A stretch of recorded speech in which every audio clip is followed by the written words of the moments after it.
on va juste tout rapidement se présenter avec Gaëtan. Donc, Gaëtan et moi, nous sommes les membres du département fonction publique d'un cabinet d'avocats qui s'appelle Michel Ledoux et associés.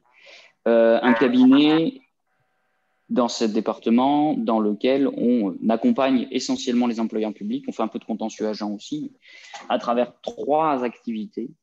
Le conseil, qui est la plus grosse activité. Donc, on accompagne les employeurs au jour le jour dans leur processus décisionnel.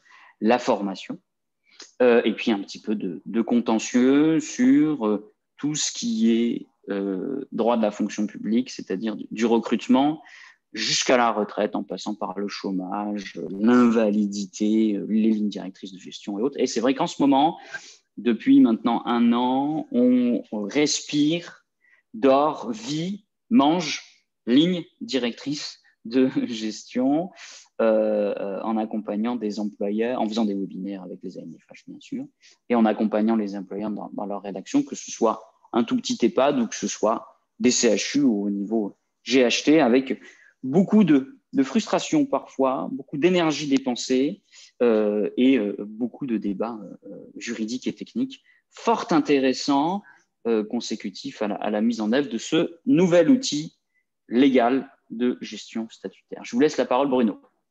Merci, Florent. Donc, vous m'avez pour partie mangé mon introduction en vous présentant, puisque j'allais vous présenter.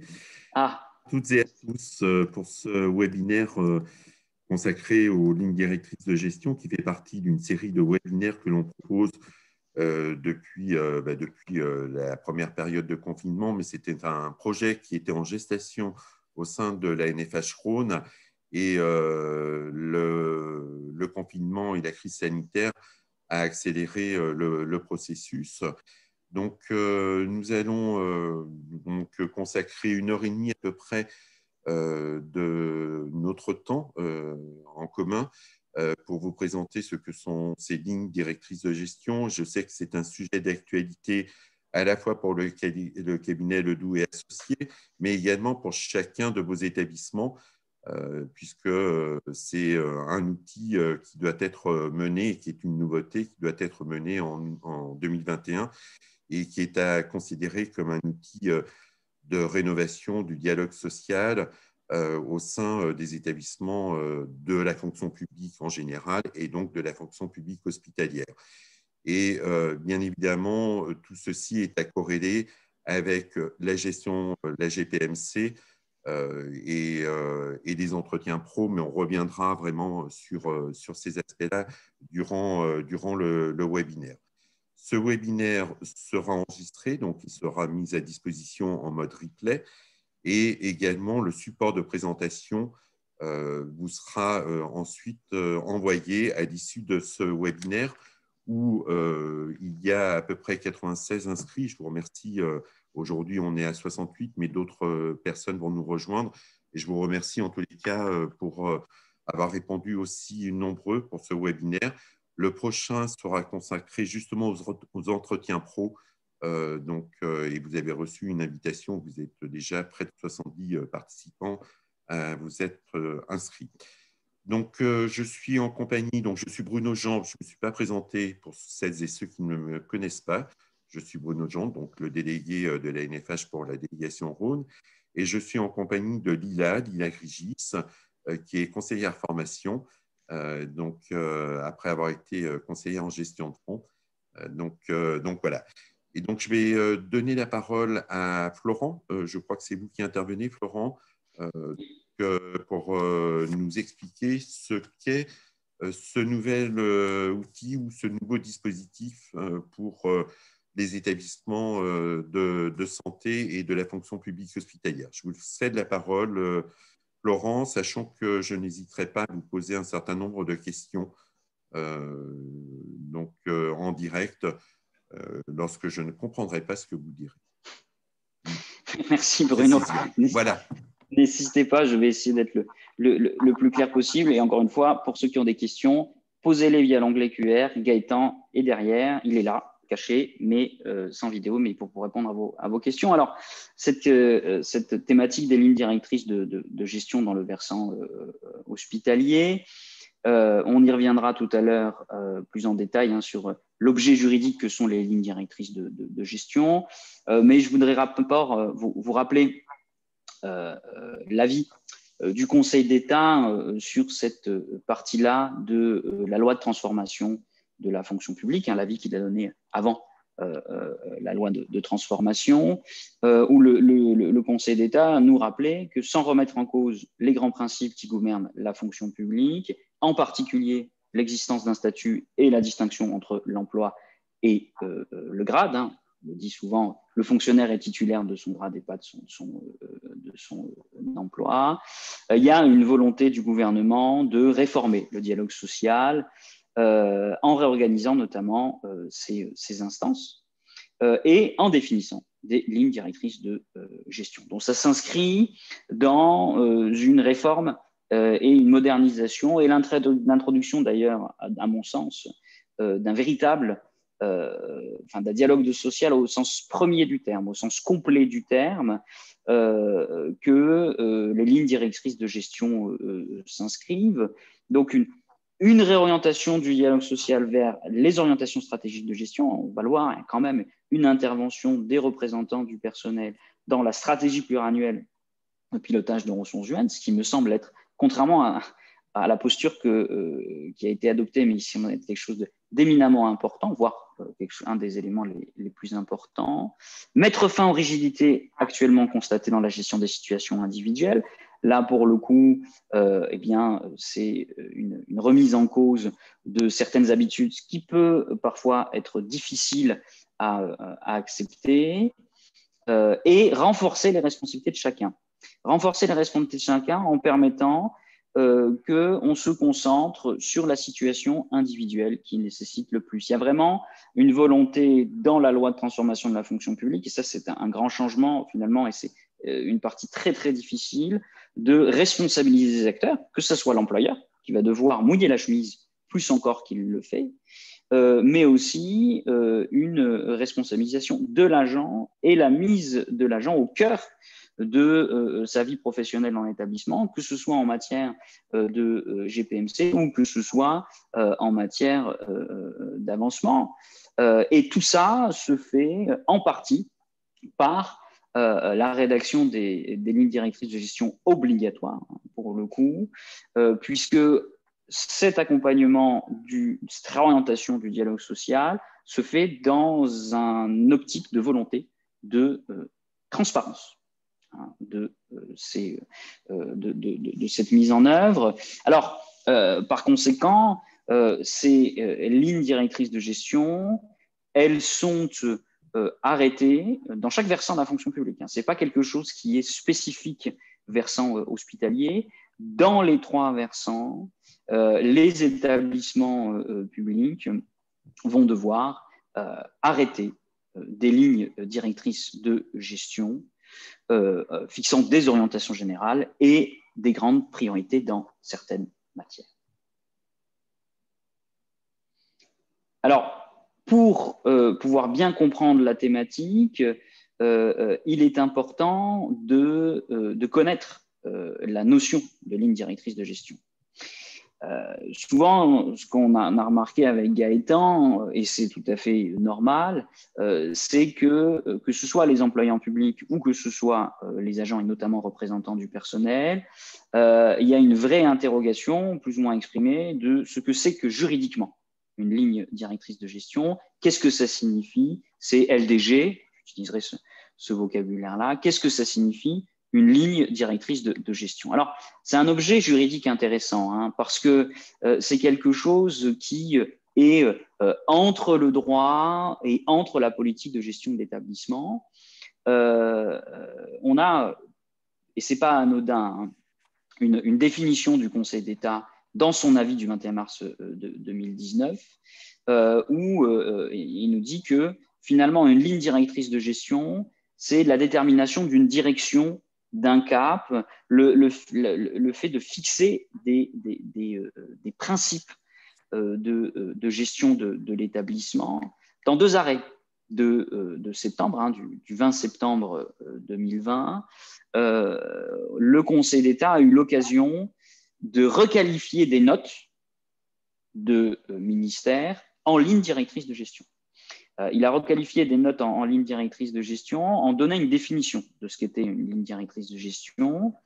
Et il nous dit que les personnes en droit de prétendre à un avantage peuvent se prévaloir devant le juge administratif de lignes directrices donc de gestion publiées par l'administration, mais ne peuvent se prévaloir des orientations générales octroyant des mesures de faveur au bénéfice de laquelle l'agent ne peut faire valoir aucun droit. C'est-à-dire qu'on peut évoquer, on peut invoquer, on va y revenir, les lignes directrices de gestion, mais encore faut-il qu'on soit face à une ligne directrice de gestion. Et pour qu'une note soit requalifiée une directrice de gestion, ou pour qu'une ligne directrice de gestion soit une ligne directrice de gestion, eh bien, c'est qu'il faut que l'employeur, lorsque j'ai un texte qui prévoit l'attribution d'un avantage sans en définir l'ensemble des conditions, l'employeur peut, sur toute matière, hein, et pas uniquement celles qui sont obligatoires aujourd'hui, peut, sur toute matière, rédiger des lignes directrices de gestion qui ont pour objectif d'encadrer l'action de l'administration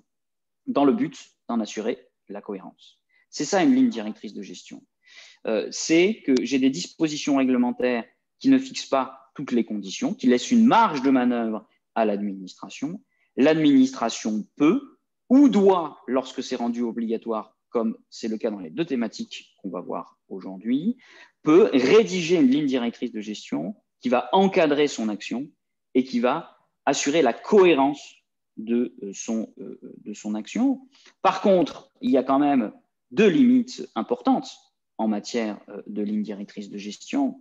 C'est que les lignes directrices de gestion ne peuvent édicter de conditions nouvelles. Donc, je ne peux pas introduire de conditions nouvelles à celles qui sont les conditions réglementaires. Donc, si je parle de l'avancement, dont on va beaucoup parler, je ne peux pas introduire de nouvelles conditions pour être promouvable. J'ai les dispositions, les statuts particuliers qui me déterminent les conditions pour être promouvable. Je ne peux pas en créer de supplémentaires. Et puis, deuxièmement, il y a quelque chose de très, très important, c'est qu'une ligne directrice de gestion, ça doit donner un cap, une orientation.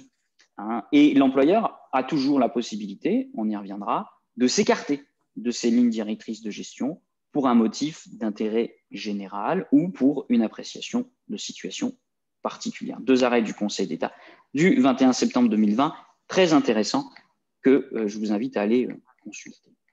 Est-ce que ces lignes, Florent, est-ce que ces lignes, ces LDG, peuvent être contestées devant le tribunal administratif? Alors, c'est une question très intéressante. Oui, elles peuvent être contestées devant le juge administratif. Elles peuvent être contestées devant le juge administratif à partir du moment où ces lignes directrices de gestion sont susceptibles d'avoir des effets sur d'autres personnes que les agents chargés de mettre en œuvre la politique de l'établissement. Donc, c'est lorsque la ligne directrice de gestion va avoir un impact sur une situation personnelle. Donc, l'agent va mettre en œuvre le choix de l'administration et si cette mise en œuvre a un impact ou est susceptible d'avoir un impact sur la décision individuelle, un agent, n'importe quel agent qui a intérêt à agir, représentant du personnel ou agent tout simplement de l'établissement, a la possibilité de contester la ligne directrice de gestion en tant que telle devant le juge administratif. Alors, comment le juge va accueillir ce recours? Eh bien, il va regarder justement si la ligne directrice de gestion fixe une règle nouvelle entachée d'incompétence, donc crée une condition réglementaire, enfin pas réglementaire, mais une condition supplémentaire aux conditions réglementaires qui sont mises en place. S'il y a une erreur de droit et une erreur d'interprétation du droit, c'est-à-dire que l'employeur n'a pas interprété son pouvoir de sa liberté de mise en œuvre comme il faut, est allé au-delà de ses compétences, ou s'il y a des éléments qui sont contraires à une disposition supérieure, par exemple, et on en reviendra très certainement, des éléments qui sont discriminatoires. Je vais vous donner un rapide exemple. En en matière de prolongation d'activité. Pour l'agent sédentaire qui a atteint sa limite d'âge et qui n'a pas le nombre de trimestres nécessaires pour avoir le taux plein, il a la possibilité, c'est les dispositions de la loi 84-834 sur la limite d'âge des titulaires, et il a la possibilité de pouvoir avoir une prolongation d'activité sous réserve des nécessités de service. Quelle est la définition de la nécessité de service dans l'établissement? Eh bien, l'établissement peut tout à fait rédiger une ligne directrice de gestion sur cette question pour assurer la cohérence de l'action de son établissement dans l'interprétation de ce qu'est l'intérêt de service dans le cadre de la limite d'âge. Vous voyez, on peut faire des lignes directrices de gestion sur quasiment tout ce qu'on veut. Simplement, aujourd'hui, on va voir celles qui sont obligatoires. Alors justement, on a bien compris qu'on a des lignes, des LDG qui sont obligatoires et là, auxquelles l'établissement ne peut se soustraire, et puis un champ d'intervention qui finalement est très large et très vaste. Et pour autant, une fois que ces LDG sont définies, est-ce que ces orientations, elles sont figées, elles sont rigides, et est-ce qu'elles doivent être suivies à la lettre, Florent? Eh bien, du tout, Bruno. Du tout. Hein. L'objectif est quand même la souplesse, mais pas l'opacité.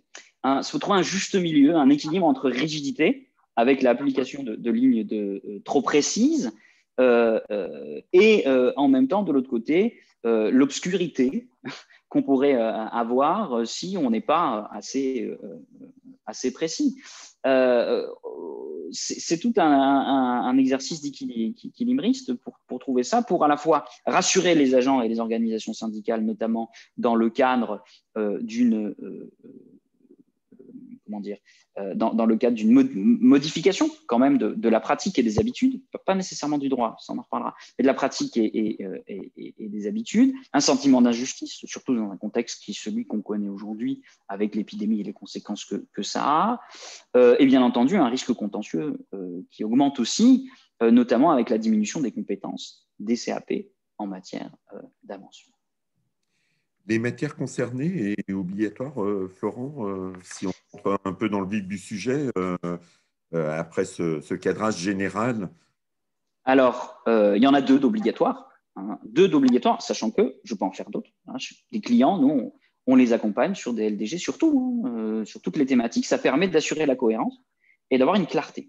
Maintenant, celles qui sont obligatoires et prévues par le statut particulier de la FPH, il y en a deux. Premièrement, c'est la stratégie pluriannuelle de pilotage des ressources humaines, notamment en matière de GPMC. Vous savez, quand les juristes, ils aiment beaucoup le mot notamment, hein, parce que derrière le mot notamment, on peut mettre plein de choses. Hein, donc, ce n'est pas que de la GPMC, c'est notamment de la GMPMC. Et deuxièmement, les orientations générales en matière de promotion et de valorisation des parcours. Et notamment, c'est un point essentiel en matière d'avancement. Donc, c'est les deux objectifs, c'est formaliser des orientations, des critères qu'on mettra en œuvre. Je peux d'ailleurs établir ces deux lignes directrices d'action de manière commune ou de manière distincte. Je peux faire une LDG stratégie pluriannuelle, une LDG orientation générale en matière de promotion et d'avancement, mais je peux les mettre dans un seul document. J'ai une liberté pour les faire. Le tout est que je suis obligé de les rédiger.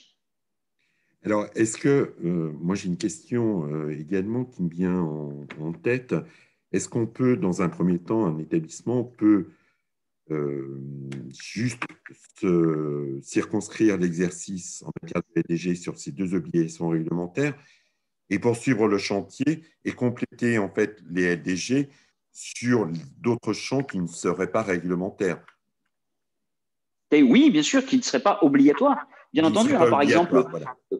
Voilà, oui, tout à fait. Hein. Par exemple, il y a beaucoup d'établissements qui mettent dans leur stratégie pluriannuelle la question de la précarité et de la place du contractuel. On peut l'appeler comme on veut, mais grosso modo, c'est la question de la place du contractuel. J'ai deux solutions. Soit je mets quelque chose d'un peu précis dans ma LDG sur la gestion des contractuels, soit je dis dans ma LDG stratégie pluriannuelle que l'établissement définira une politique de gestion des contractuels à travers, et je fais une autre ligne directrice de gestion plus tard, dans la continuité de cette ligne générale qui vient définir plus clairement comment je fais pour déterminer la durée de contrat et dans quel cas j'octroie un CDI ou pas. Oui, tout à fait. Si j'ai une politique de rajeunissement de ma pyramide des âges, eh ben, je peux aussi dire une LDG sur ma politique de recrutement, sur ma politique de prolongation d'activité et ainsi de suite. Donc oui, le chantier peut être progressif. Voilà, c'est un outil qui est tout à fait utilisable pour au-delà de celles qui sont obligatoires. Donc, grosso modo, par rapport à ce que vous disiez, les employeurs publics vont définir des règles et qui seront appliquées notamment en matière d'avancement, une grille de mise en œuvre, en fait, Florent. Alors, pas tout à fait une grille de mise en œuvre. Si je reprends les mots du Conseil d'État, il faut veiller dans la rédaction, c'est vraiment ce que dit le Conseil d'État, puis la mise en œuvre des lignes directrices de gestion, à préserver la souplesse de ces instruments de gestion qui ne devraient pas et qui ne sauraient être conçus de manière prescriptive ni donner lieu à une application systématique et indifférenciée, justement au risque de se faire émerger les rigidités contre lesquelles le gouvernement entend mettre fin.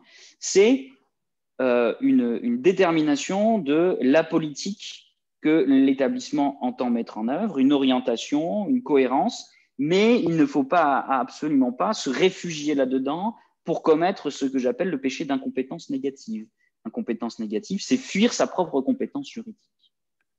Donc l'employeur peut s'écarter des rigidités que le gouvernement entend mettre fin, en fait, si on comprend bien. C'est ça, définir un cap, des orientations, mais rester dans la souplesse. Il ne faut pas, notamment en matière d'avancement, recréer la rigidité qui pouvait exister avant, ce qui pose des problèmes pratiques, notamment si je commence à être un gros établissement. Ça, on en reparle. D'accord. Et ces LDG, c'est uniquement les employeurs publics ? Alors, pas vraiment, uniquement l'autorité investie du pouvoir de nomination. On est quand même, je vous le rappelle, et on l'a dit en amont, et vous l'avez dit dans votre introduction, Bruno, c'est une volonté d'élargir le dialogue social et de permettre aux agents, à travers leurs représentants, de participer au pilotage de l'établissement, ce qui me semble être éminemment important et enrichissant. Et les représentants du personnel vont participer à la mise en œuvre et à la définition de ces LDG, Florent ? Oui, complètement. Les représentants du personnel vont participer à la définition des orientations en matière de politique de ressources humaines à l'examen des décisions individuelles. Du coup, ils vont aussi participer à la rédaction des lignes directrices de gestion. On va le revoir. Alors, on n'est pas encore complètement dans la rédaction des lignes directrices de gestion, dans la négociation collective. C'est dialogue social de manière générale, dialogue entre un employeur et ses représentants syndicaux et ses agents, mais la négociation collective, ça aboutit à un accord qui a une portée juridique. On a l'ordonnance sur la négociation collective qui, le 21 février, est parue en application de la loi, mais dont on attend beaucoup de décrets pour sa mise en œuvre. Là, on n'y est pas encore totalement dans la négociation collective, mais malgré tout, il y a une participation des représentants du personnel, puisque les lignes directrices de gestion obligatoires sont arrêtées par l'autorité investie du pouvoir de nomination après avis du comité social d'établissement. Alors, nonobstant l'avis, je ne conseille pas, mais ça c'est notre point de vue, d'écrire les lignes directrices de gestion un soir dans l'obscurité à la lumière d'une chandelle et les présenter un matin au comité technique, au comité social de l'établissement. Ça me semble en termes de dialogue social justement pas forcément constructif. Alors après, chacun voit midi à sa porte, mais bon, très souvent, les employeurs publics, on est dans la si ce n'est la co-construction, des fois le partage des idées et des orientations. C'est quand même le sens des lignes directrices de gestion. Mais le CSE n'existe pas encore. Non, en effet, ça sera les prochaines élections professionnelles. Et en attendant, En attendant, c'est le comité technique d'établissement qui va avoir l'ensemble des compétences du CSU. donc si je résume bien, les employeurs vont définir en les présentant aux OS représentatives, au CTE, un certain nombre de points en fait. Oui, tout à fait, hein, vont définir la prise en compte de l'impact RH des projets d'établissement, enfin la GPMC et la stratégie pluriannuelle, et puis tout ce qui est valorisation des parcours et avancement, notamment les critères de construction des tableaux d'avancement, ce qui est un point très sensible pour les agents. Alors, en ce qui concerne l'entrée en vigueur de ces LDG, vous l'avez dit, hein, on est normalement, les LDG, elles rentrent en vigueur pour les décisions prises au titre de l'année 2021. Alors, il n'y a pas vraiment de texte qui vous dit les LDG doivent être rédigés à telle date. Hein. On ne dit simplement dans l'article 94 de la loi de transformation sur l'article qui est sur la mise en œuvre, un article édifiant à lire, hein, un truc énorme avec plein d'entrées en vigueur spécifiques sur les lignes directrices de gestion. On me dit simplement que c'est ces lignes directrices de gestion qui vont être utilisées pour l'élaboration des décisions individuelles prises au titre de l'année 2021. Alors, sur la stratégie pluriannuelle, on n'a pas d'impact direct sur les décisions individuelles. Donc, à la limite, je n'ai pas de délai, mais il faut le prendre le plus rapidement possible. Par contre, pour tout ce qui est avancement, là, c'est compliqué. Si je le dis de manière très simple, pas de LDG avancement, pas d'avancement 2021. Et elles sont valables pendant combien de temps Alors, elles sont établies pour une durée pluriannuelle, donc c'est minimum 2 ans, et qui ne peut dépasser 5 ans. Donc, j'ai entre 2 et 5 ans pour fixer. Il faut que je le fixe dans mes LDG. Hein. Les LDG sont fixés pour une durée de 2, 3, 4, 5 ans. Mais en tout état de cause, on peut les modifier en cours de période à travers le même processus, avis de CTE ou CSE si le CSE est élu, et modification derrière des lignes directrices de gestion. Et vous, en tant qu'expert, Florent, vous préconiseriez, j'imagine que les situations sont différentes selon les établissements, mais quelle durée pour ces premières lignes, ces premières LDG quoi, par rapport à un établissement? Parce que l'établissement, je me dis, est-ce que je les fixe pour 2 ans parce que je sais vraiment quel est l'atterrissage, même si je peux les réviser en cours de route, plutôt que 5 ans? Courte. Courte, pourquoi? Pour 2 raisons. D'abord parce que c'est la première fois que je fais l'exercice. Donc, ça nécessitera de se rencontrer. Le faire de manière courte permettra aussi qu'on les revoie après l'élection du CSE, donc dans le nouvel contexte de la représentation du dialogue social. Et puis, troisièmement, normalement, en matière de stratégie pluriannuelle, je devrais m'appuyer sur le rapport social unique. Or, le rapport social unique, les dispositions viennent de sortir.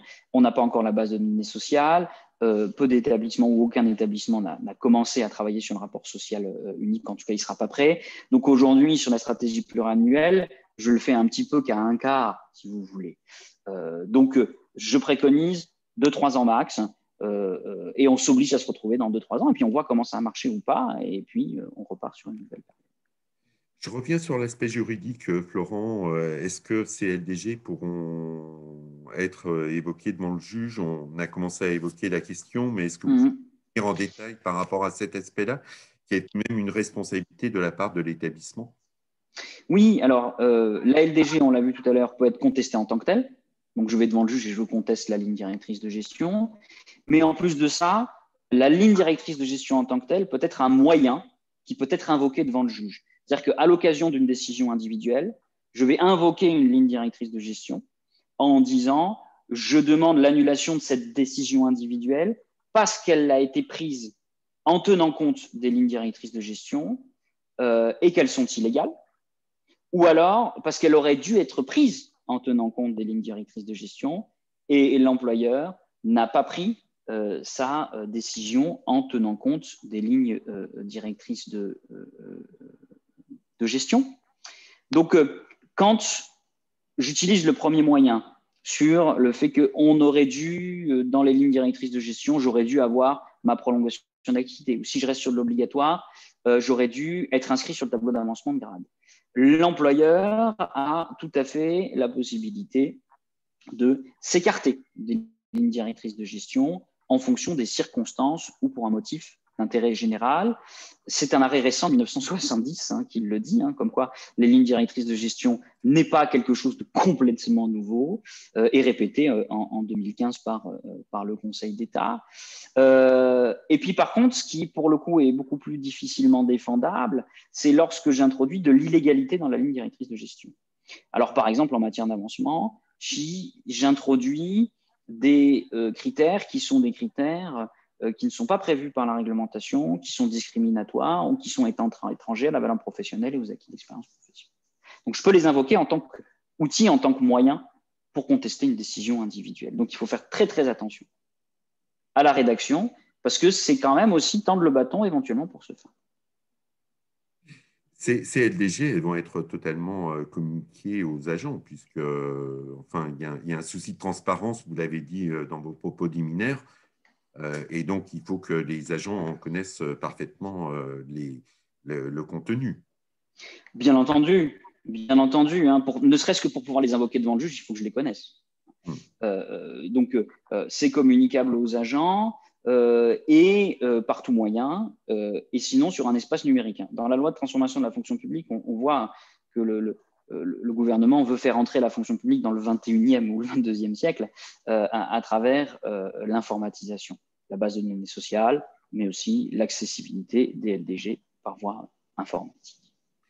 Vous nous avez évoqué donc les deux LDG qui sont obligatoires et réglementaires. Est-ce qu'on pourrait rentrer dans le contenu un peu plus précis de ces deux LDG, Florent ?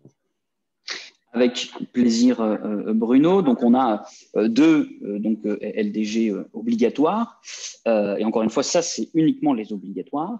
Donc, on a la stratégie annuelle de pilotage des ressources humaines, notamment en matière de GPMC. C'est, bien, on va le voir, je fais un bilan, je vois mes objectifs et je définis comment je vais atteindre mes objectifs de GPMC ou de gestion de mon établissement, avec une grande liberté, une grande variété, même si on le verra, il y a des thématiques qui reviennent régulièrement dans les établissements. Et deuxièmement, les orientations générales en matière de promotion et de valorisation des parcours.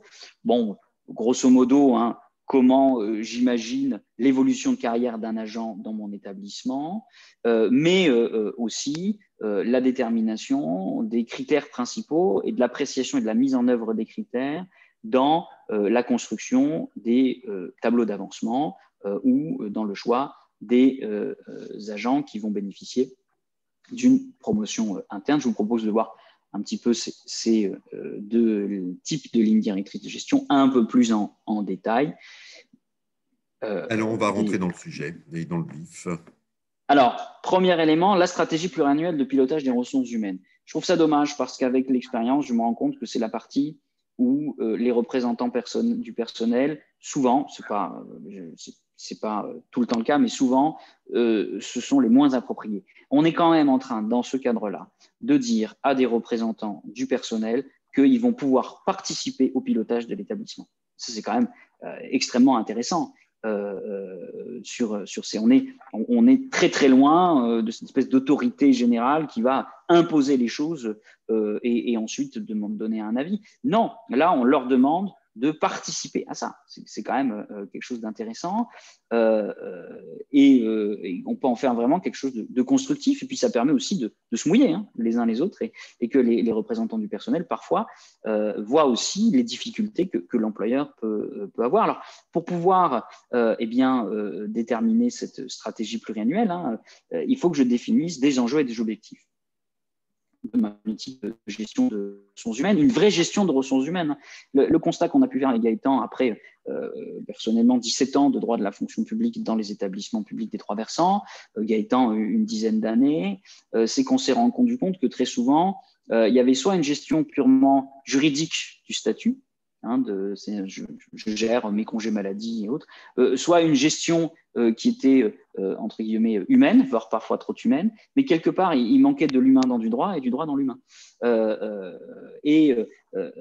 Cette stratégie pluriannuelle me semble être l'opportunité justement pour rééquilibrer tout ça. J'ai le statut, j'ai la réglementation, elle est nécessaire, elle est obligatoire, mais à l'intérieur de ce cadre, j'ai des marges de manœuvre. Il faut que je fasse de la vraie politique de ressources humaines dans la fonction publique, telle qu'on l'entend dans le privé, avec une politique de recrutement, avec une politique de refus de prolongation d'activité, avec une politique d'évolution professionnelle, avec donner les moyens à des agents et remettre aussi les agents en tant qu'acteurs de leur carrière. Souvent aussi, ce que j'ai remarqué, c'est qu'il y avait un certain attentisme des agents dans leur vie professionnelle. Finalement, c'était l'employeur qui était le pilote et lui, il subissait. C'est ça, la stratégie pluriannuelle. C'est de mettre par écrit quelles sont les orientations, quels sont les outils que je souhaite mettre en œuvre pour atteindre mon objectif, objectif général, je le rappelle, c'est le service public aux usagers, que ce soit les patients ou les résidents. Comment améliorer le service public, comment améliorer mon fonctionnement. Et ça m'oblige à penser et à mettre en écrit ces éléments-là avec un volet, le cas échéant, coopération professionnelle. Coopération professionnelle, soit dans le cadre d'un GHT, soit dans le cadre d'une direction commune, soit dans le cadre d'un travail à plusieurs sur les EHPAD d'un département, par exemple, où on va essayer de réfléchir à comment je mets en commun des compétences ou des éléments particuliers. Alors, comme tout projet, ce que nous dit la réglementation, il se fait de manière assez simple. C'est que je fais une photographie de l'existant, je vois qu'est-ce que j'ai à corriger ou qu'est-ce que je souhaite améliorer et je définis les outils que je vais essayer de mettre en œuvre, que je souhaite mettre en œuvre pour améliorer ou corriger les dysfonctionnements ou améliorer le fonctionnement. Ou alors, je fais ce qu'on appelle en méthode de projet de la méthode agile, c'est-à-dire que je fais l'inverse, c'est-à-dire que je définis mes objectifs en fonction de mes moyens. Mais quoi qu'il en soit, il faut que je commence par faire une photographie. Alors justement, de manière concrète, je suis au niveau de l'établissement, je suis en charge de travailler ce volet de LDG. Sur quels éléments factuels je peux m'appuyer? Alors, dans le futur, ça sera le rapport social unique. Donc déjà, il faut que j'ai une photographie de l'établissement. Et le rapport social unique, avec le caractère quasiment complet des éléments qu'on doit retrouver dedans, et la base de données sociales qui est l'élément informatique de ce rapport social unique, permet de recéter ou d'avoir une image de l'établissement. Aujourd'hui, quand on accompagne des employeurs, ce que je leur demande, c'est une photographie de l'établissement, les effectifs, l'âge, le nombre de contractuels, emploi permanent, emploi temporaire, les procédures de recrutement s'il y en a, les catégories, l'organisation s'il y en a, je sais pas, dans un EHPAD, si on a un PASA ou une unité Alzheimer, comment elle fonctionne, est-ce qu'on est dans un objectif de polyvalence des agents ou pas, ou au contraire, est-ce qu'on veut l'atteindre, ou est-ce qu'il y a au contraire une segmentation, enfin, une photographie à la fois numéraire, technique, mais aussi pratique, l'ordinagramme de l'établissement, enfin tous les éléments qui nous permettent d'avoir une photographie des départs, les arrivées. Est-ce qu'il y a beaucoup de départs? Est-ce que je suis quelqu'un qui a du mal à recruter? Pourquoi? Comment? Alors, bien entendu, tout ça permet de voir, d'avoir une vision globale de l'établissement, une pyramide des âges et autres, ce qui me permettra ensuite, derrière, de déterminer les besoins. Donc, confronter ces pratiques aux besoins. Qu'est-ce que je vais mettre en place pour rectifier ma pyramide des âges, rajeunir ma population? Parce qu'avoir une pyramide des âges inversée, c'est un grand risque d'augmentation des congés maladie, de l'inaptitude et derrière de départ. C'est un risque aussi social en termes de transfert de compétences. On a la fracture générationnelle. C'est quelque chose dans des équipes qui se voit et qui peut être problématique. J'ai beaucoup d'accidents. J'ai beaucoup de maladies professionnelles. Pourquoi? Qu'est-ce que je fais pour diminuer ce nombre d'accidents et de maladies professionnelles? J'arrive pas à tirer le chaland. Qu'est-ce que je fais pour attirer le chaland?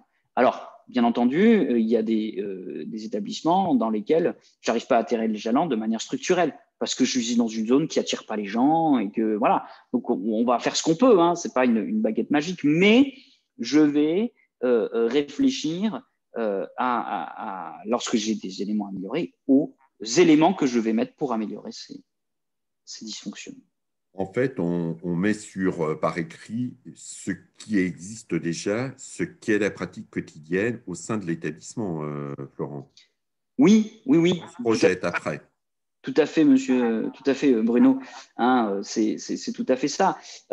Pour ceux qui ont le temps de faire ça, hein, parce qu'il y en a qui sont tellement le nez dans le guidon que penser l'avenir, ils n'en ont pas le temps.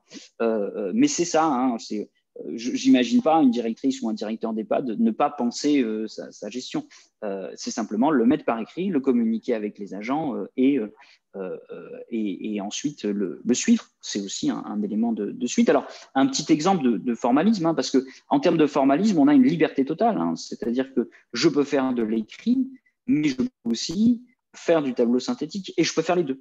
Moi, j'aime bien les deux. C'est-à-dire qu'on va faire un écrit avec une explication par écrit sur les objectifs qu'on a, sur les outils qu'on va mettre en place. Alors, il y a cette formalisme en état, mais on peut faire d'autres formes. Hein, il y a une grande liberté. Et ensuite, j'aime bien la notion de tableau récapitulatif parce que ça permet facilement de faire un suivi, puisque l'objectif des LDG, ce n'est pas juste les rédiger pour les rédiger, hein, c'est derrière faire un suivi et de voir où on en est dans la mise en œuvre de l'ensemble de ces éléments-là. Alors, très souvent, on retrouve les mêmes problématiques que dans les différents établissements. On a la place du contractuel. Très souvent, il y a cette question-là. Alors après, il y a des établissements qui sont plus ou moins, j'ai remarqué par exemple dans les EPSM, des établissements spécifiques santé mentale, pour des raisons historiques et de financement, la place des contractuels est un peu moins problématique. Par contre, dans les CHU, on arrive facilement à 20-30% de contractuels. Donc, il y a une vraie question sur leur place et leur modalité de gestion. On a bien sûr des éléments obligatoires auxquels je vais renvoyer hein, sur l'égalité femmes-hommes et de manière générale l'articulation entre vie personnelle et vie professionnelle. Attention, il ne s'agit pas dans la ligne directrice de gestion de mettre en place le plan pluriannuel d'égalité femmes-hommes, qui est indépendant, qui est un vrai plan et qui est suivi par la DGAFP. Donc, mais par contre, la question de l'articulation vie personnelle, vie professionnelle, ça peut être un élément de la stratégie pluriannuelle. La QVT, mais derrière la QVT, derrière la qualité de vie au travail, je mets la santé et sécurité au travail. Ça, c'est une obligation.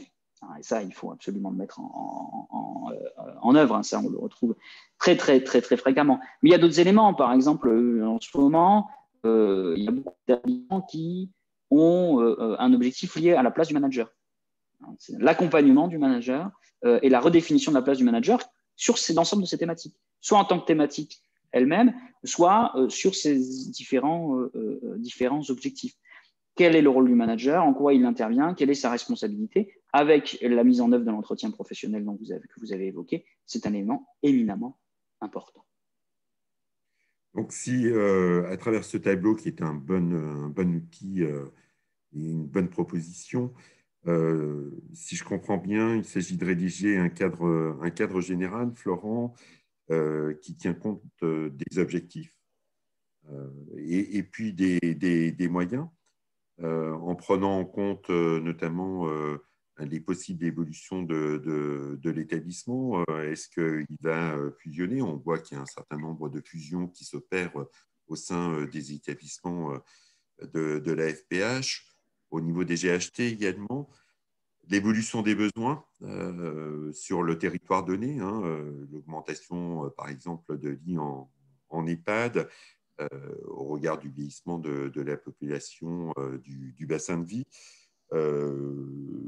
Et puis également la composition du vivier des agents au niveau de l'établissement, en tenant compte de l'évolution de la pyramide des âges, des départs à la retraite qui sont à venir. Et puis également tout ce qui est compétences détenues au sein des établissements et qui demain pourraient venir à partir, la partie des contractuels et titularisation des contractuels. Donc tous ces champs doivent être embrassés et faire partie de la réflexion pour établir ce premier volet de LDG. Tout à fait, c'est très bien résumé. Alors, par contre, là, il ne faut pas en vouloir trop. Il faut quand même se dire qu'on est parti sur 2, 3, 4, 5 ans. Ça peut se répéter, mais généralement, vous voyez, ça, c'est plutôt un truc qu'on va retrouver dans un CHU, un gros établissement avec. Dans les petits, on peut être beaucoup plus raisonnable en termes d'objectifs parce qu'il y a quand même une question de moyens derrière. Hein. Ça dépend aussi de l'avenir de l'établissement. Si je suis un établissement, par exemple là, j'accompagne un EHPAD, dans 2 ans, ils ne savent pas s'ils sont là. Forcément, ça va avoir un impact sur leur politique de GPMC, sur la stratégie pluriannuelle. Donc forcément, il y a une très grosse différence d'un établissement à l'autre qu'on va retrouver. Alors, pour le coup, je vais donner quelques instants la parole à Lila, si vous m'entendez, sur très rapidement comment la NFH peut éventuellement aider les employeurs sur la question de la GPMC. Merci Florent.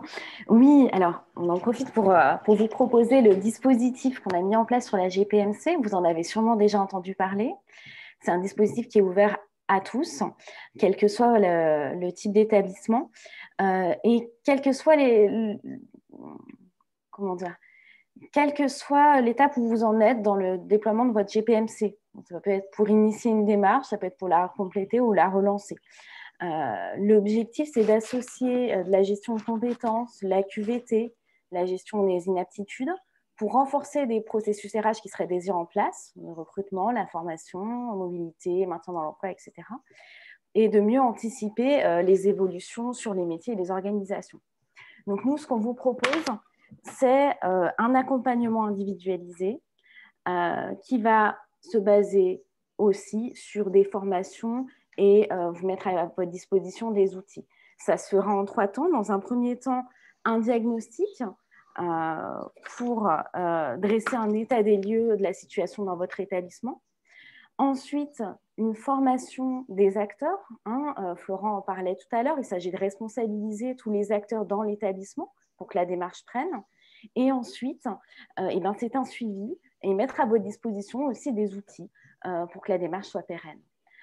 J'aurai l'occasion peut-être de vous en parler un petit peu plus longuement à la fin du webinaire, mais je vous encourage vraiment à nous contacter et à vous saisir de ce dispositif pour continuer ou mettre en place votre démarche GPMC. Merci Lila. Alors, deuxième obligation, Florent, réglementaire. Deuxième ligne directrice de gestion obligatoire, ce sont les orientations générales en matière de promotion et de valorisation des parcours. Alors, vous le dites avec une certaine gravité, ça veut dire que le sujet est complexe et à enjeu particulier?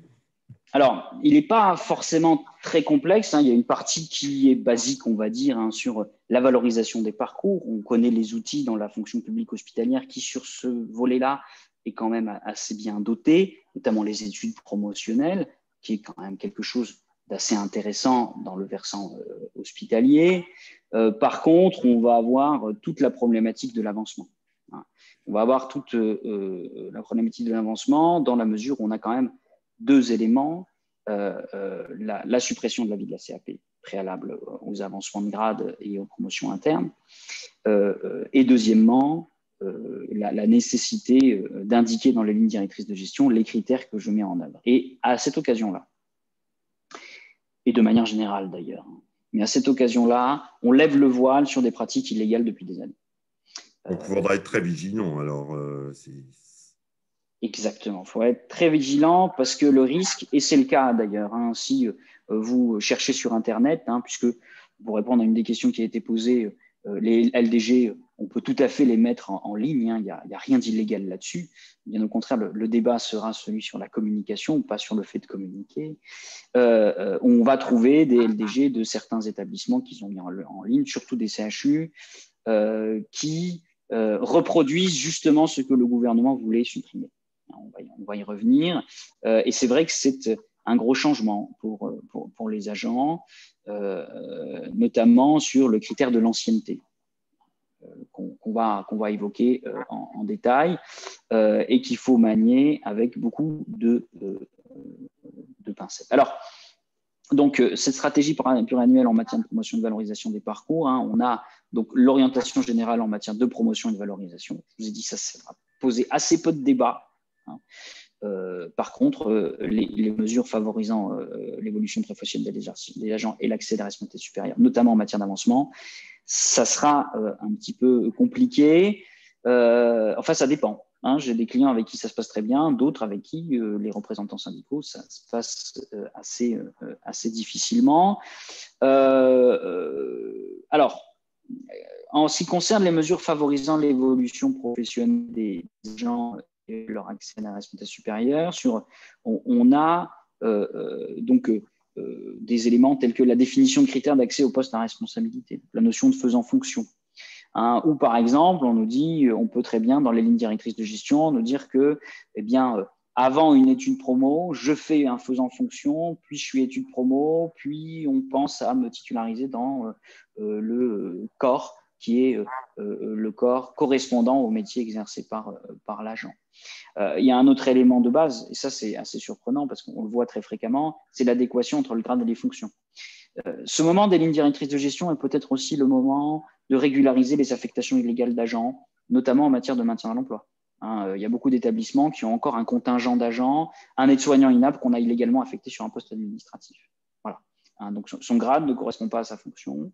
Et ça, pour pouvoir avoir une vraie politique d'évolution, il faut d'abord corriger ça, hein, que l'agent soit dans la bonne case et qu'il soit affecté et qu'il ait aussi une fiche de poste qui correspond à son grade. Une politique suivie de la formation. Alors ça, par exemple, peut-être que vous avez déjà eu des questions, Bruno, hein, sur la problématique du calendrier entre les demandes de plan de formation et de l'autre côté, le calendrier de l'entretien et autres. Hein. Je sais qu'il y a souvent cette question qui se pose. J'en ai parlé avec vos collègues. Donc, ça a un impact aussi sur le calendrier et les modalités. Hein. Par exemple, on parle beaucoup de plans pluriannuels de formation, qui règle en partie le problème. La question de l'égalité professionnelle, vous avez aussi un outil, je crois, là-dessus, enfin une offre à NFH sur la question. Égalité qui va professionnelle. sortir prochainement, effectivement, par rapport aux obligations du RSU. Voilà. Donc là, prise en compte du maintien à l'emploi. Donc dans les lignes, il faut que j'en parle aussi de ça. Alors, je peux faire référence aux dispositions réglementaires obligatoires qui vont changer d'ailleurs. L'ordonnance du 20 novembre nous dit que la période de préparation au reclassement, dans lequel je suis sûr que vous allez prendre une place importante pour les ANFH, on attend le décret qui sera très certainement modifié par rapport à ce qu'il y a à l'État et la territoriale. La mise en œuvre aussi d'entretien préalable à la mobilité. Tu veux partir, mais pourquoi, comment, qu'est-ce qui t'a pas plu chez moi? Enfin bon, est-ce qu'on peut t'offrir des moyens Alors, bien entendu, les choses sont différentes si je suis un petit EHPAD de 70 agents ou si je suis les hospices civils de Lyon avec, je ne sais plus combien ils ont, 15 000 agents. Un peu plus même, voilà.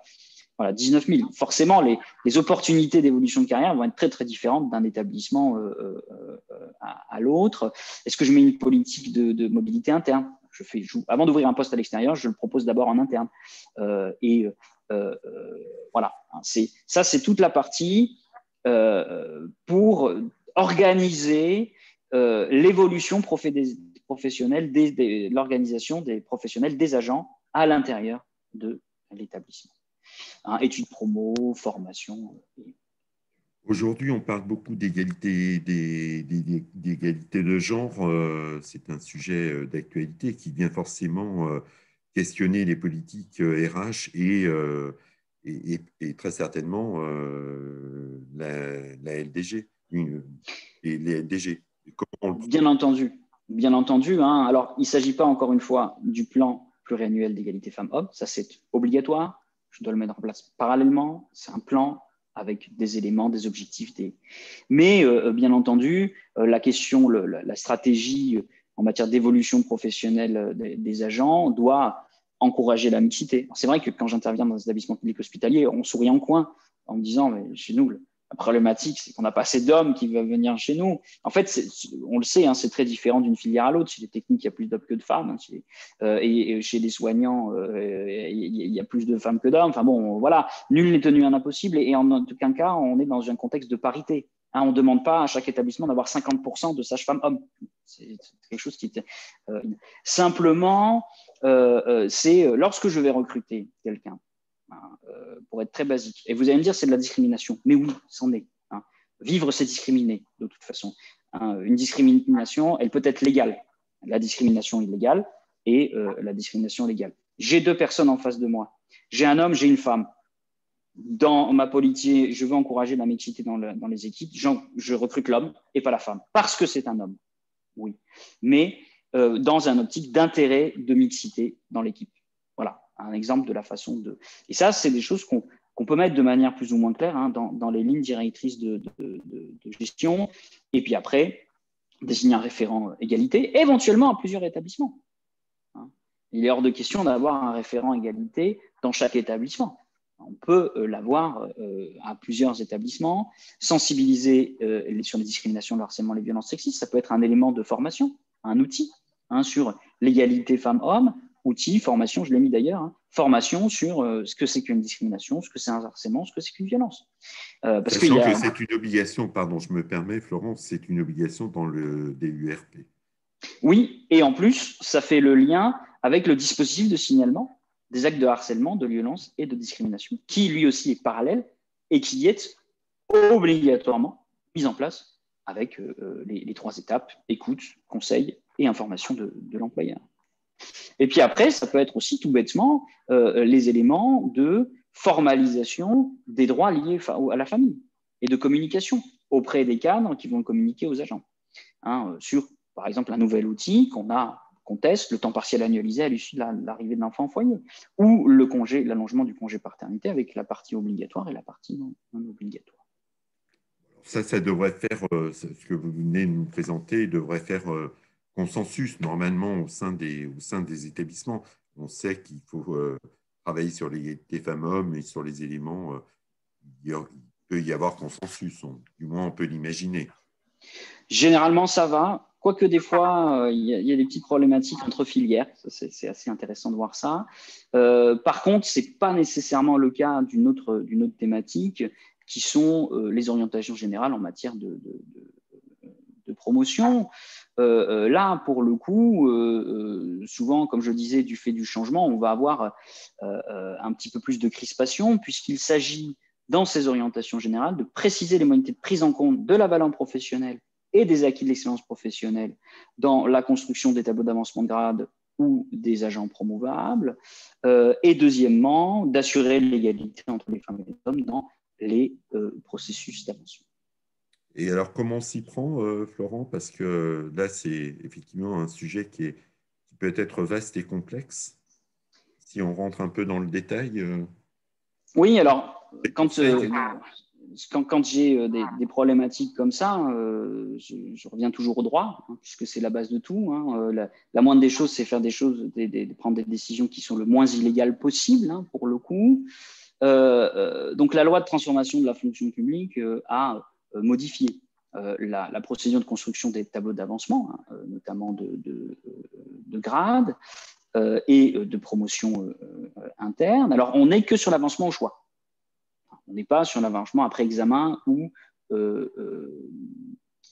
concours. On est sur l'avancement au choix. Et on nous dit, hein, que pour l'avancement de grade ou la promotion interne, cet avancement a lieu selon les proportions, bien sûr. On a toujours la notion de ratio promu-promovalable, par voie d'inscription à un tableau annuel d'avancement établi par appréciation de la valeur professionnelle et des acquis de l'expérience professionnelle. Donc, ce sont les deux critères que je dois utiliser, valeur pro et acquis d'expérience professionnelle. Et qui est compétent pour construire ces tableaux?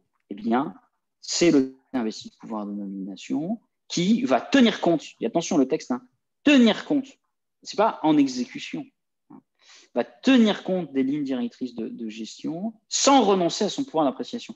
C'est là où je disais que ça doit être une orientation, pas quelque chose d'automatique et systématique, parce que sinon, on est dans l'illégalité, parce qu'on commettrait le péché d'incompétence négative, c'est-à-dire de fuir sa compétence, sa responsabilité de prise de décision. Juste, je fais un tout petit break. Madame Ayache, il conviendrait que vous posiez vos questions, non pas sur l'espace de discussion, mais sur l'espace Q&R, voilà, pour que vous puissiez avoir une réponse. Non, je vous en prie, Madame Ayache, il n'y a pas de problème, on peut se tromper d'outil. Donc, si je comprends bien, je reprends vos propos, Florent. Si je comprends bien, ce sont les employeurs qui vont définir les critères qui vont permettre de classer en quelque sorte les agents qui vont remplir les conditions pour être promouvables. C'est ça. Hein, il ne s'agit pas de mettre des critères nouveaux de promouvabilité. Hein. Je suis au 5e échelon avec tant d'ancienneté, je suis promouvable. Simplement, c'est de dire les critères, les critères principaux qui vont être utilisés. Ces critères devant faire référence à 2 éléments, la valeur pro et les acquis de l'expérience professionnelle. Et ce sont les CAP qui vont donner des avis sur les tableaux d'avancement? Eh ben, plus à compter de cette année. Hein. Plus à compter de cette année, on a certaines décisions individuelles qui sortent du champ de compétences des CAP, promotion interne et avancement de grade. Dans ces 2 cas, c'est l'employeur qui prend la décision en tenant compte des lignes directrices de gestion et sans renoncer à son pouvoir d'appréciation. D'accord. Donc, en fait, si je comprends bien, il y a un certain nombre d'agents qui vont être promus sans contrôle interne, en tous les cas sans avis des CAP. Sans avis des CAP, pas sans contrôle interne. Hein. Pour le coup, on a toujours le recours TA, hein, bien sûr. On peut contester le tableau d'avancement de grade. Et du coup, on peut invoquer la ligne directrice de gestion dans la contestation de la construction du tableau d'avancement de grade. Mais en plus de ça, hein, le réglementateur et le législateur d'ailleurs a prévu expressément la possibilité pour les agents de faire des recours préalables administratifs devant l'employeur dans ces dispositions-là. Alors, le texte me dit que l'agent doit aller voir une organisation représentative, mais le Conseil d'État, dans un arrêt du 7 automne 2020, nous dit qu'on peut aussi aller voir quelqu'un de non représentatif, peu importe. Et donc, l'agent a la possibilité de contester en amont, dans le cas d'un recours administratif préalable, ces décisions d'avancement. Et les recours administratifs sont obligatoires avant la saisine du juge? Non, hein, ce n'est pas un recours administratif préalable obligatoire, comme peut l'être le recours à la commission d'accès aux documents administratifs. Hein. Je peux très bien contester directement devant le juge. D'accord. Vous pourriez résumer Oui, alors un petit schéma sur la procédure. Oui. Bon, aujourd'hui, j'ai mes décisions prises jusqu'à 2020, jusqu'à 2020, j'ai mes agents promouvables. J'ai ma CAP qui donnait un avis sur les tableaux avec des critères souvent négociés en amont avec les représentants syndicaux. Je construisais le tableau et l'agent avait la possibilité de faire un recours soit gracieux, soit contentieux devant le juge administratif. À compter de cette année, qu'est-ce qui se passe? J'ai mes agents promouvables, donc là, ça ne change pas. Toujours la même liste d'agents promouvables. La question est comment je vais les classer dans le tableau? Eh bien là, c'est directement l'autorité investie du pouvoir de nomination, l'employeur, qui va construire ce tableau-là en prenant en compte la valeur pro et les acquis de l'expérience professionnelle et en tenant compte des lignes directrices de gestion. L'agent a la possibilité de faire un recours administratif et derrière de contester devant le juge ou directement de contester devant le juge. Alors, qu'est-ce qu'il conteste? Il va contester le tableau d'avancement de grade, ce qui signifie qu'il faut bien sûr avoir une publicité du tableau d'avancement de grade. Et en fait, ces LDG sur cette obligation, elles vont être générales ou est-ce qu'elles peuvent différer selon les corps? Alors, pour le coup, il y a une grande liberté, là encore, de l'employeur. Hein. Je peux faire une ligne directrice de gestion très générale. Hein. Je peux dire les lignes directrices, la construction des tableaux d'avancement de grade, l'inscription sur un tableau d'avancement de grade se fera en tenant compte de la valeur professionnelle et des acquis de l'expérience professionnelle. Point. Mais je peux faire quelque chose de beaucoup plus précis, avec des points et autres, éventuellement par catégorie, par niveau hiérarchique. Hein. J'ai des clients qui ont fait cadre, non cadre. Il y a des clients qui ont fait par filière. Il y en a qui ont fait par grade.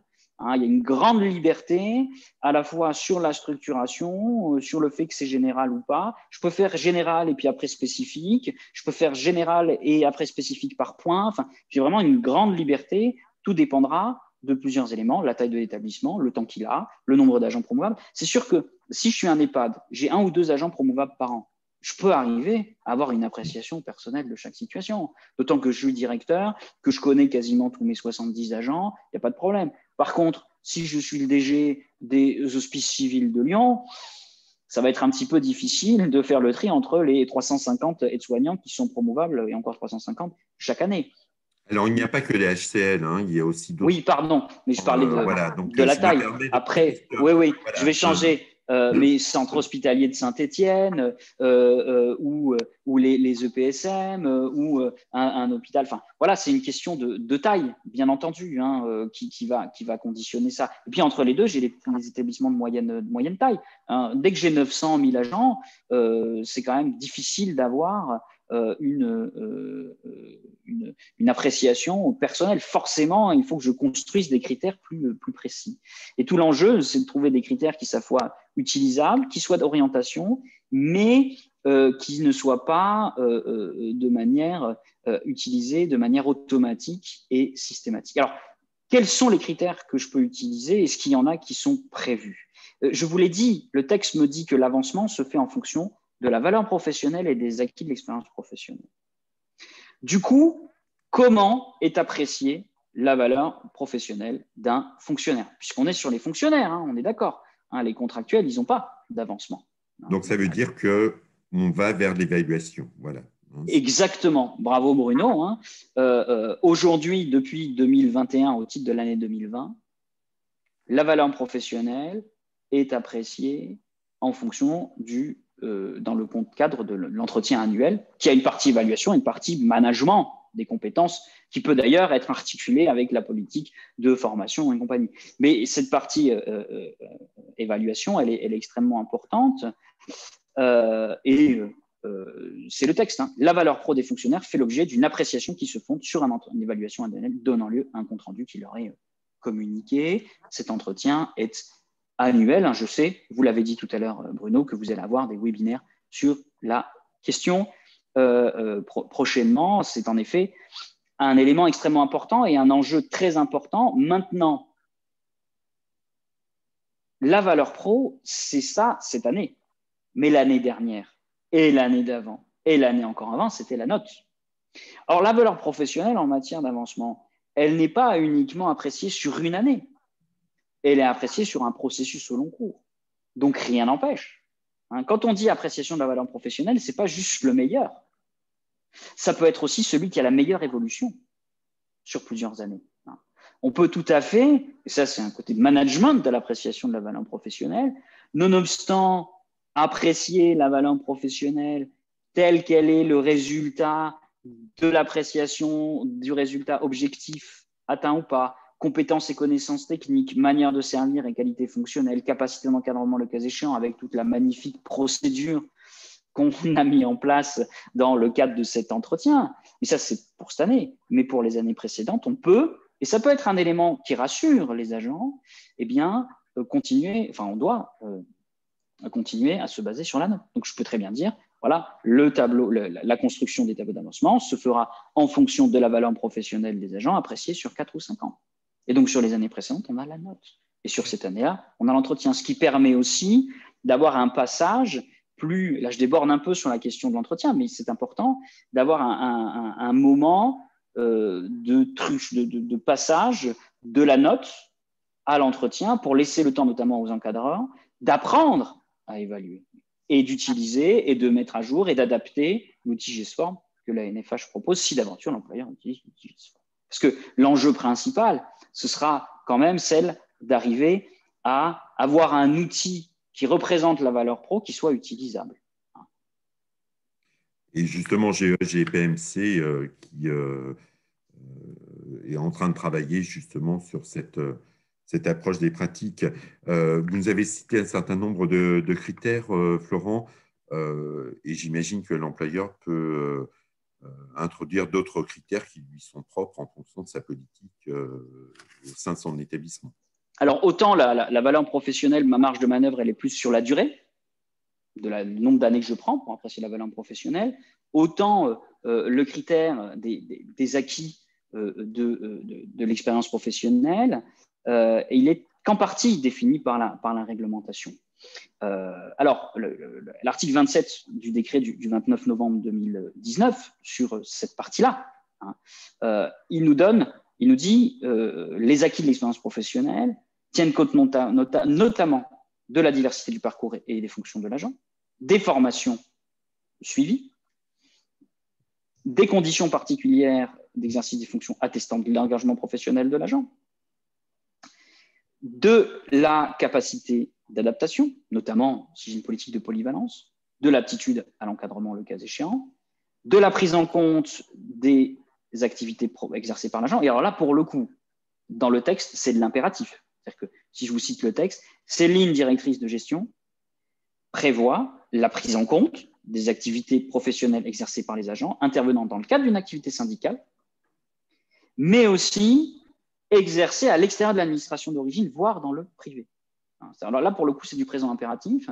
C'est-à-dire que autant sur la diversité du parcours et autres, j'ai une certaine marge de manœuvre, mais en tout état de cause, à un moment ou à un autre, il faut que je tienne compte des activités exercées par l'agent dans le privé. Il faut quand même se rappeler que le réglementateur, dans cette notion-là d'avancement, eh bien, il nous dit bien qu'on doit sortir de la rigidité et qu'on doit se concentrer sur la situation personnelle de l'agent. Quelques exemples? Oui, alors on peut, par exemple, le fait d'avoir des expériences managériales de haut niveau, la diversité du parcours, l'agent qui a été en centre hospitalier, en CHU, puis en EHPAD, ça c'est un élément de richesse professionnelle. On peut aussi introduire, certains employeurs ont introduit des durées sur chaque poste pour introduire ce critère indirectement de la mobilité. Le contexte d'exercice des fonctions antérieures, outre-mer, établissement isolé ou complexe. Les missions reconnues difficiles, défaisant fonction plus long, un remplacement, les fonctions de référent, par exemple, supplémentaires, la participation à un projet structurant, la participation à un projet de recherche. Hier, je lisais un article sur les infirmières en pratique avancée. Le fait que l'agent ait fait un master d'infirmière en pratique avancée, c'est un élément des acquis des professionnels qu'on peut prendre en compte. Donc, les formations qualifiantes, diplômantes, en cohérence avec le parcours professionnel. Alors, tous ces éléments qui font que j'ai un agent qui a une richesse qui lui est apportée, une expérience qui va au-delà de son simple métier qu'il fait a priori bien. Donc, je vais articuler. Oui. Non, allez-y. Je vais articuler la valeur pro et ses AEU. Et mon boulot, en tant qu'employeur, en lien avec les organisations syndicales, c'est de déterminer ces critères de manière plus ou moins précise. Et donc, oui, on doit les déterminer, en faire une liste précise. Et c'est ma première question. Et la deuxième question, est-ce qu'on peut pondérer ces critères? Parce que finalement, certains sont peut-être plus, en fonction toujours de la politique de l'établissement, plus importants pour l'établissement que d'autres. Alors, il y a une grande liberté, encore une fois, laissée aux employeurs. On peut faire une liste, mais il ne faut jamais qu'elle soit exhaustive. C'est une liste qui est quelque part un petit peu illimitée. Je peux pondérer ou pas. C'est voilà. Dire la construction des tableaux d'avancement se fera en fonction de la valeur professionnelle et des acquis professionnels de l'agent. C'est aussi légal que de faire une liste à l'après-vert avec des points. Simplement, sur la liste à l'après-vert avec des points, il faut toujours mettre une petite phrase en indiquant que l'établissement reste libre et appréciera la situation au cas par cas. Et dans vos critères, je ne vois pas l'égalité des genres et il ne faut pas l'oublier, me semble-t-il. Vous avez tout à fait raison, Bruno.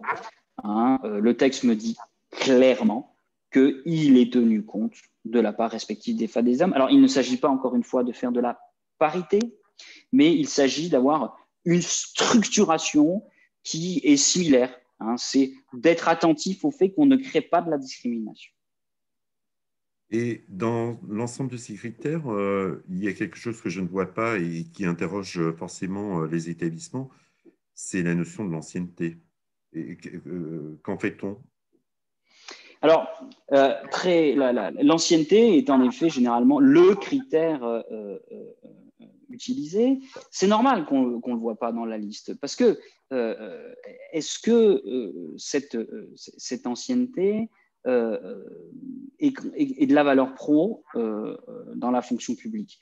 Depuis le 10 février 1978, on a un principe qu'on s'est répété régulièrement, notamment en 2003, dans lequel on nous dit que l'ancienneté n'entre en ligne de compte que de manière subsidiaire pour départager des agents qui auraient une valeur professionnelle, et si je reprends les termes de l'époque, un mérite équivalent. Donc, l'ancienneté est étranger à la valeur professionnelle. Ce n'est pas moi qui le dis, c'est le juge administratif. On a des décisions cour administrative d'appel très récentes sur ce point, cour administrative d'appel de Bordeaux et cour administrative d'appel de Paris ou de Nantes. Encore une fois, le 6 avril 2021, on nous reprend ça, où on est sur un élément qui est à nouveau subsidiaire. Alors la question que vous pouvez me poser, Bruno, immédiatement, c'est OK, c'est pas de la valeur pro. Je ne vous ai pas posé, mais vous allez y répondre. Non, mais c'est vrai que c'est pas de la valeur pro.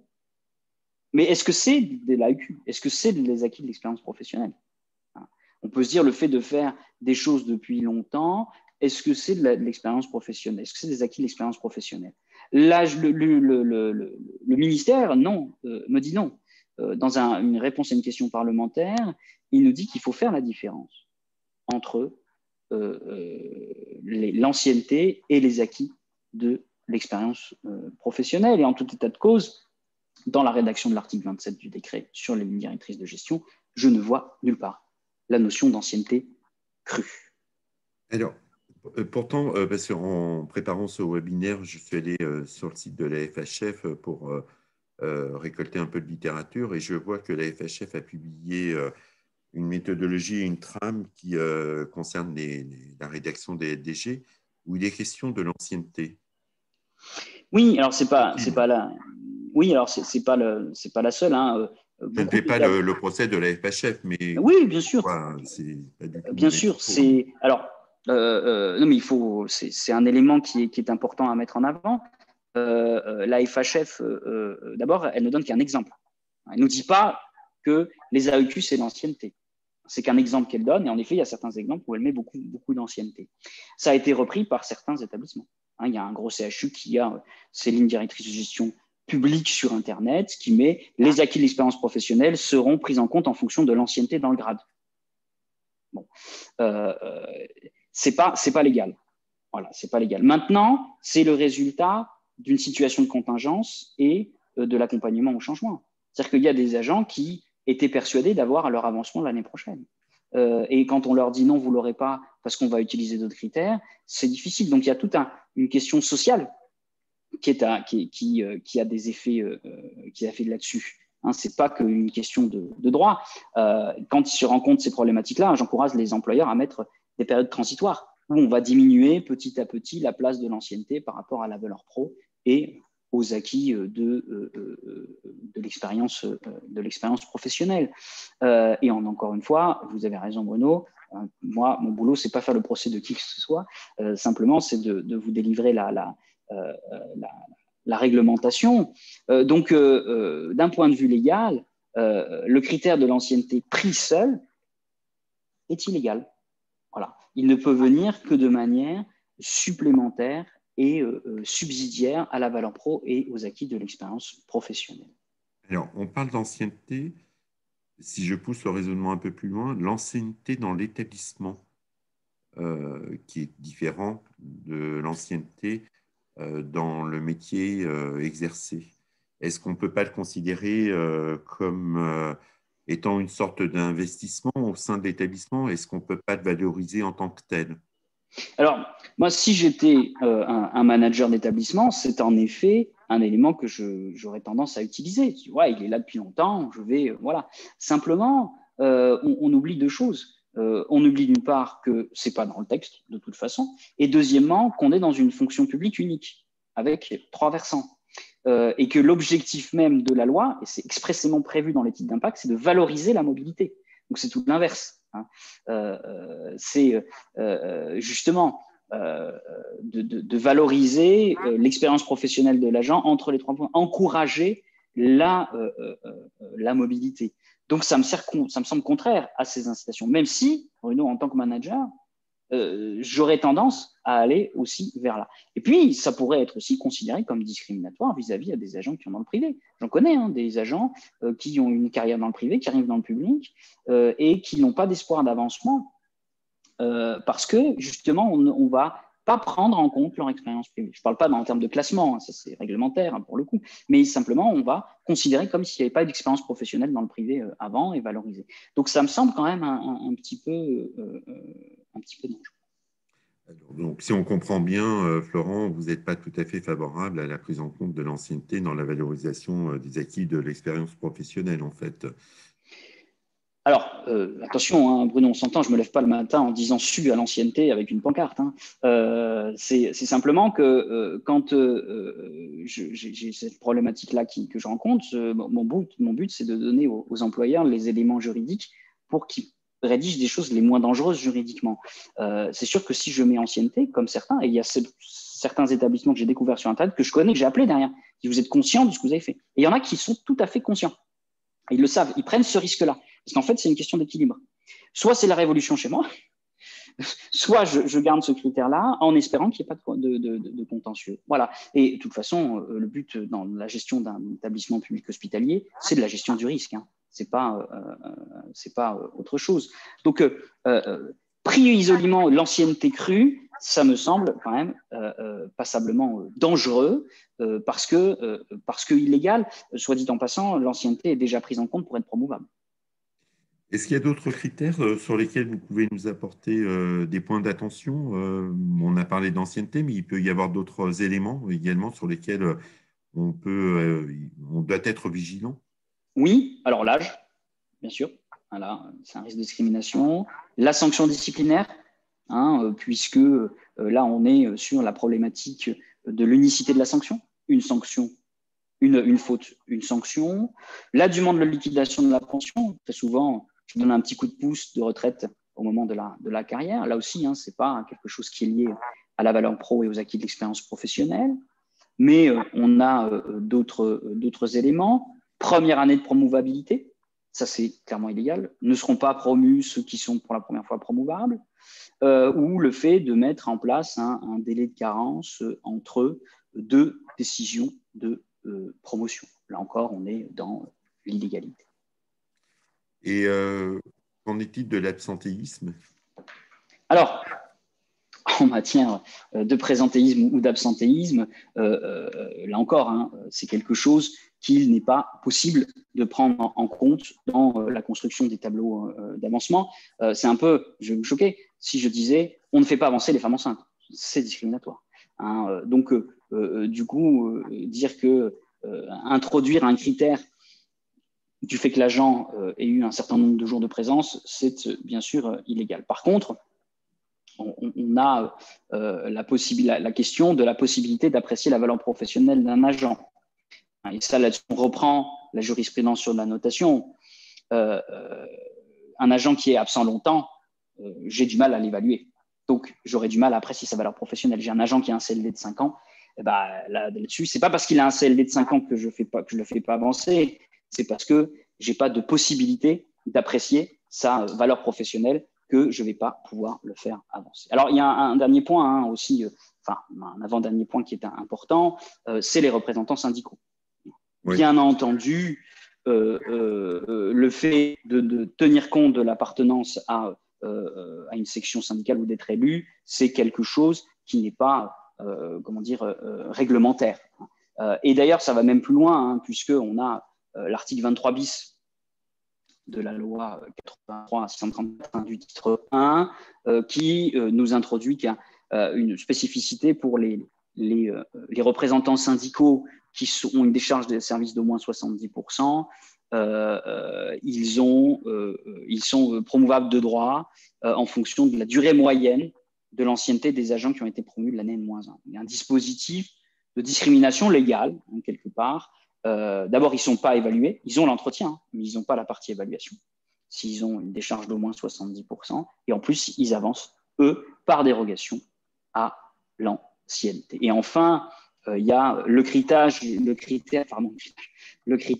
de déblocage de carrière, hein, parce que lorsque mon agent a atteint l'échelon sommital depuis au moins 3 ans, vous le savez, c'est dans le décret du 20 juin, on doit avoir une appréciation particulière de sa potentialité de bénéficier d'un avancement.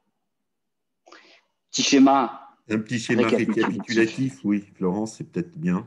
Alice. Voilà, sur la procédure et les éléments très succincts qui sont à mettre en place. Est-ce que vous avez d'autres questions, Bruno? Non, pour moi, je vous ai posé un certain nombre de questions qui